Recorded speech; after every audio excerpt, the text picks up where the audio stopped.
देखो अक्सर एग्जाम में इस तरह का क्वेश्चन आता है और बच्चे गलती कर बैठते हैं, क्वेश्चन में फंस जाते हैं। तो क्वेश्चन में फंसना नहीं है, गलती भी नहीं करना है। छोटा सा कॉन्सेप्ट हमें याद रखना है जो क्लास 4, 5, 6 में खूब पढ़े थे हम लोग।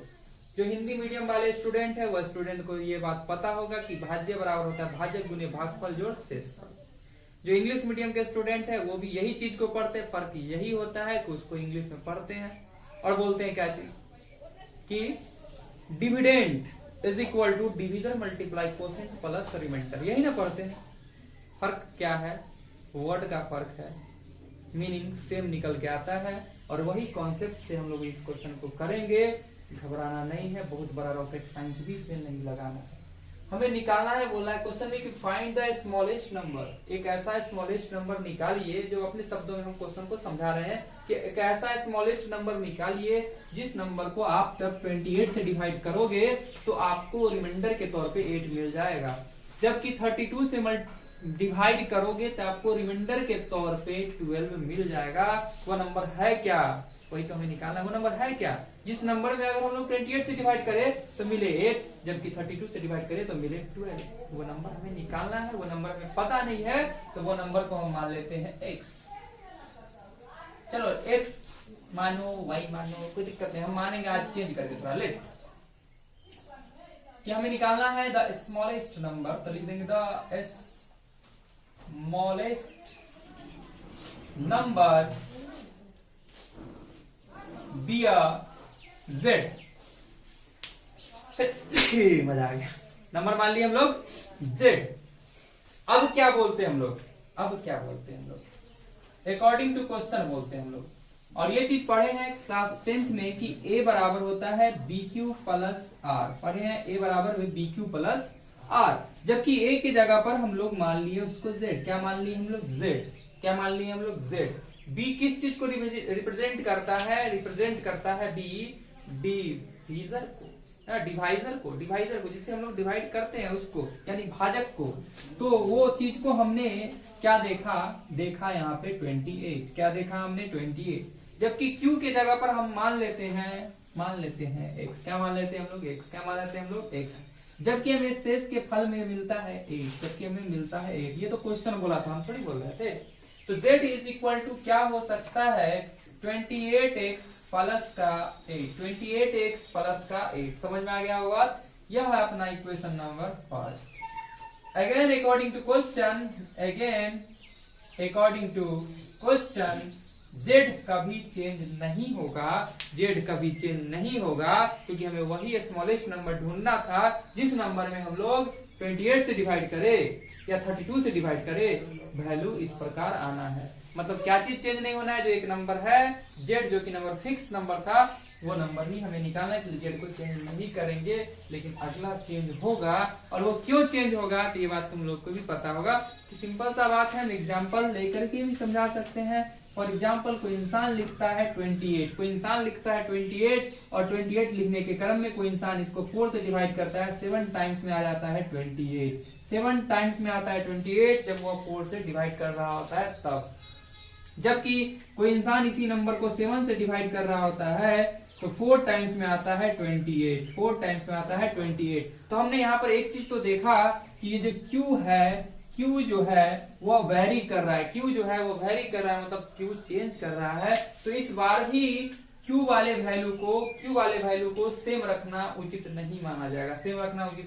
y यहाँ x लिए तो यहाँ y मानना पड़ेगा, क्योंकि यहाँ पर भी हम देख सकते हैं Q जो है वो क्या कर रहा है? वेरी कर रहा है, चेंज कर रहा है। तो एक बार हम किसी नंबर में 28 से डिवाइड कर रहे थे और यहाँ पर हमें कोसेंट के तौर पे हमें मान लिए थे कि क्या मिल रहा है? x। क्या मिल रहा है? x। जबकि रिमाइंडर के तौर पे हमें मिल रहा था 8। क्या मिल रहा था हमें? 8। जबकि ये नंबर क्या था? उसे माना था हमने z। क्या माना था हमने? z। तो तुम लोग ध्यान से देखना, यहाँ से हम लोग क्या बोलेंगे? z इज इक्वल टू क्या बोलेंगे? 28 मल्टीप्लाई x प्लस 8, यही ना बोलेंगे। जबकि अब क्या कर रहे थे हम? 28 की जगह पर रिप्लेस करके 32 से उसी z को डिवाइड कर रहे थे, तो क्या वो x टाइम ही लगेगा? ऐसा हो सकता है? कभी पॉसिबल है? कभी टेबल चेंज कर देंगे, इस वैल्यू को फिक्स रखेंगे और किसी नंबर से डिवाइड कर रहे हैं टेबल चेंज करने के बाद, तो जीवन में कभी यह x नहीं देगा, हो सकता है ये वो y देगा, कुछ अलग देगा, इसलिए y मान लिए। जबकि हमें शेषफल के तौर पे यहाँ 12 आ रहा था, यहाँ 12 आ रहा था, और इसके अकॉर्डिंग हम क्या बोलेंगे कि z इज इक्वल टू बोलेंगे 32 मल्टीप्लाई y प्लस 12। समझ में आ गया? तो equation number second z is equal to क्या हो सकता है 32y प्लस का 12, इक्वेशन नंबर हो गया अपना सेकेंड।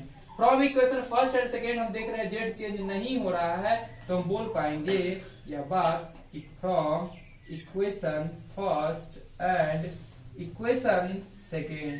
समझ में आ गया होगा क्यों x y का कॉम्बिनेशन दिया गया है।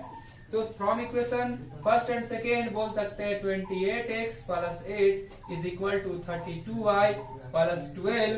ठीक है, यहाँ से हम लोग के पास आ जाता है, देखो एक जात को एक तरफ, यानी कि हम लोग करते हैं अलजेब्रिक फंक्शन को एक तरफ और मैथमेटिकल डिजिट जो है कांस्टेंट वैल्यू को एक तरफ कर दिए।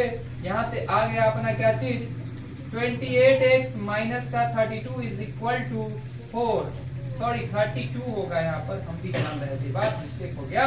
और यहाँ से हम लोग ले लेते हैं 7 को कॉमन, तो आ जाता है 7, यहाँ से हम लोग कॉमन लेते हैं तो 4 टाइम्स आता है, और ये जबकि 7 के टेबल में 32 के मर्तबे आ जाता है, नहीं सॉरी 4 कॉमन ले सकते हैं, यहाँ से 4 ही कॉमन ले सकते हैं। 7 टाइम्स ये 8 टाइम्स y हो जाता है, यहाँ 4 रह जाता है, 4 से 4 कैंसिल हो करके यहाँ पर मिलता है 7x minus 8y is equal to 1। तो तुम लोग ध्यान से देखना, यहाँ पर हम लोग को निकालना क्या था, वह वैल्यू निकालना था जो वैल्यू में हम लोग 28 से डिवाइड करेंगे तो क्या मिलेगा 8 मिलेगा, जबकि 32 से डिवाइड करेंगे तो क्या मिलेगा 12 मिलेगा।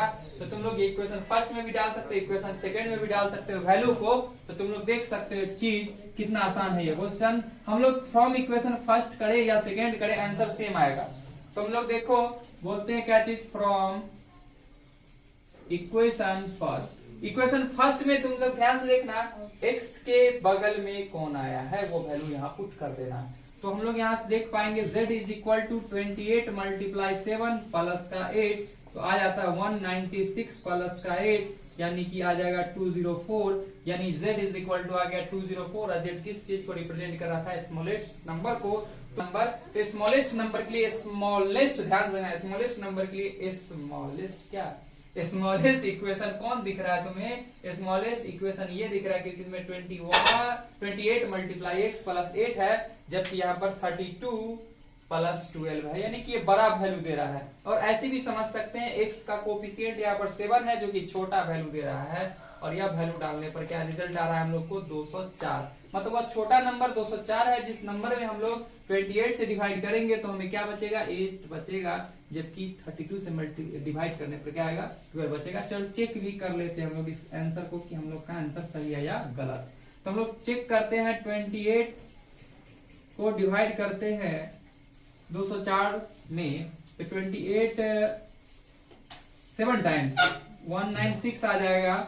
यहाँ भी देख सकते हैं यही आ रहा है, और शेषफल के रूप में हमें 8 मिला, क्या मिला 8 मिला। जबकि 32 से अगर हम लोग डिवाइड करने चलते हैं किस टर्म को 204 को, तो यहाँ पर भी हमें क्या मिलेगा ये 12 का 12 मिल जाएगा, आंसर पता चल जाएगा कि सही है या गलत। तो 32 के टेबल में 6 टाइम में कितना आ जाएगा 196, और बचेगा क्या चीज मेरे पास 8। अब तुम चेक भी कर सकते हो, वास्तव 8 बचेगा, एक मिनट 6 से 6 दूनी का 12, 6 दूनी का 12, 4 में से ये 2, ये 10 में से 9 गया तो 1, यानी कि 12 मिला सकते हो आंसर। वास्तव में हम लोग का जो आंसर आया था 204 बिल्कुल सही पाया गया, क्योंकि दोनों कंडीशन के लिए हमें रिमाइंडर के तौर पे 8 और 12 दे रहा है। जब हम लोग 28 से डिवाइड कर रहे हैं तो 8 आ रहा है, जबकि 32 से डिवाइड कर रहे हैं तो रिमाइंडर के तौर पे हमें 12 आ रहा है। इस प्रकार हो जाता है ये क्वेश्चन समाप्त। तो इसको कर लो नोट।